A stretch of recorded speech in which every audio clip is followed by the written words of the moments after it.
Well. Good morning, good afternoon, good evening, and good night, and welcome back to Marvel Snap Zone for another installment of Infinite Decks of the Week, the series where I walk you through the number of decks from the community that this week have made it to Infinite in their own way with a brew or something a bit unique as they finish the climb up at the end of the Savage Land season. Now, the last week of Marvel Snap maybe wasn't the most joyful for the majority of players. Both the Infinite Deck segment and the tier list were kind of plagued by how dominant Zabu was, and how the ladder grind basically revolved around either playing it or playing something that had the ability to beat it. Well, I don't know if it's the end of the Lunar New Year event, or the fact that more people are looking to climb to Infinite are kind of preferring to do so with something cool, or maybe if Zabu just isn't actually that good of a card. Probably not. But seeing less of it has still been kind of great this week. Either way, we've had a nice one. That's the important thing, which I think will hopefully show in the decks I'm about to feature to you this time round. Battle mode seems to be a resounding success and could have helped encourage more people to get creative with their decks this time around, to test them outside of a ladder experience and maybe build some confidence before taking them into the ranked mode. This will allow people in the future to experiment with more cards and could result in more diverse strategies being played overall. So, what did people take to the Infinite rank this week? Well, we've got some Wolverine action, we've got some Hela discard action, and probably my all-time favourite entry in this series, possibly the best bait I have ever seen.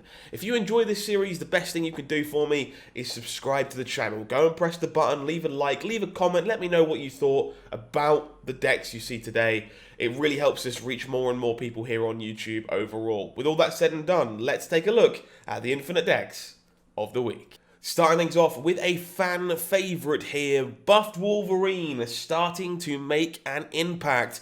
Multiple players called Bayro a deck to look out for once Leader got nerfed. Most people, however, thought Wolverine would be shining alongside Deadpool or Galactus. Instead, Assad here decided to pair the new Wolverine with Death and Wave, a deck that recently lost Leader and wasn't particularly in the market for early game cards. Deathwave only plays 3 destroy cards overall, making Wolverine have a ceiling of 8 points and an average of just 4 to 6. Wolverine can't really be considered a big point contributor in that case, but its contribution towards death, being a constant target for your destroy effects, probably makes it worth it in the eyes of some players. Doctor Doom could also be considered to be a bit of a weird inclusion here, but the tweet mentioned that Plunder Castle was the featured location when this deck made its Infinite, so I imagine that's probably the consideration for why it made the cut. Even then, Doctor Doom is an overall solid card, so why not be a decent placeholder while one figures out what they're supposed to play in the absence of Leader? Up next, we have Hela Discard. Justin reached out to Den on Twitter for this one, looking to get some help in getting to the Infinite rank before the end of the season. He wasn't available when he sent the message and we had to reschedule things, but once we messaged him again with more time to work on what he told you, he had already swept things up with this Hela deck. Here's the theory regarding what happened outside Justin being a good enough player to climb on their own. I think when someone gets close to the Infinite rank and considers it an important accomplishment, they tend to get stressed, which leads to 2 types of behaviour. They either take a lot of risks, so we try and get it done faster and get it over with at the risk of losing it all, or we start playing extra safe because of the fear of losing those ranks again, which usually results in not exactly climbing very fast either.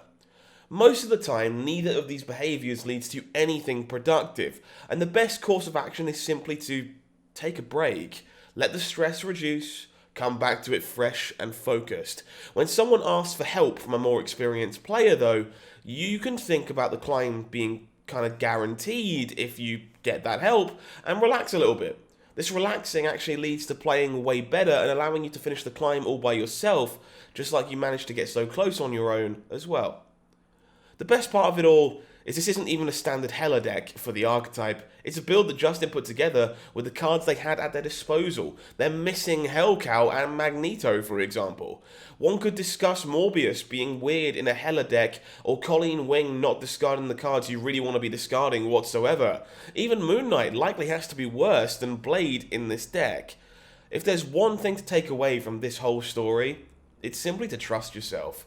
If you manage to grind to rank 95, you probably have what it takes to get to rank 100. It just takes some composure and staying true to your own recipe. The last feature of the week is one of my favourite decks I have ever seen. This is the best bait in Marvel Snap of 2023. Galactus is a great card, and its archetype already feels really iconic in Marvel Snap. Galactus is also a card that doesn't like to be a megastar too much, as being predictable is a key component of the deck being strong. Well, August Brown here took the concept to an entirely new level and got the infinite rank to brag about as a result. There isn't an awful lot to say here that isn't said in the tweet, to be honest. The move archetype right now isn't respected at all, and people trying to get that infinite rank will look for any way they can to win cubes. As such, when they see a card that tips them off to the opponent playing what they consider to be a bad deck, they're going to snap. And August will be expecting them to do exactly that. I don't know how many times I've said that creativity and unpredictability are great traits for a Marvel Snap player when it comes to grinding the ladder, and I'm super happy to finally see those traits being rewarded, even in a so-called very dumb deck. There are only a few days left to punch your ticket to the infinite rank in this season, so I'll put on my coaching hat real quick and try to give the simplest advice I can when it comes to grinding the ladder. Analyze and punish. It's impossible to win every single game you play in order to win cubes. You're going to have to lose some. However, you don't have to lose cubes just for the sake of losing cubes. You can trade those for valuable information, especially this season, when Zabu being a dominant card, as it is, and content creators are everywhere, including Marvel Snap Zone themselves, sharing decks and rankings routinely. Everyone is enticed and excited to pick up a deck they see online and just see the cubes come raining down at their door. The reality is that most decks you see online are probably well designed and should perform pretty well, but they also fit a specific person's metagame, their playstyle, their comfort picks, in fact. As a result, if you just pick up the same deck without the knowledge of the environment in which it was created, or at least the logic behind it, there's close to no chance you can replicate the numbers that were shared alongside that build. For that reason, keep informing yourself, keep looking at content from your favorite creators, but also put your own touch on these things. Change a card to fit what you're playing against, your preferred play patterns yourself maybe, or simply because you think there's a better way to play the deck after you've got some repetitions in. Try to change some cards, just like Justin did in the Hela deck, because you don't have some of the things you might like to play with. Maybe try and bait some people like August this week, or just try some recently changed cards like Assad. Not only will you make Marvel Snap more fun for yourself, you might be surprised by just how much better you're going to get. This was our last week of Infinite Decks of the Week for the Savage Land season, so congratulations to everyone who manages to punch their ticket to the Infinite rank overall. Next week will mark the beginning of Quantumania season, with Modok joining the game, Zabu and Silver Surfer being nerfed. It should create quite the shake-up, and we can't wait to tell you all about it. Until next time, I have been Howling Minds, you've been amazing, and this has been Marvel Snap Zone. Take care.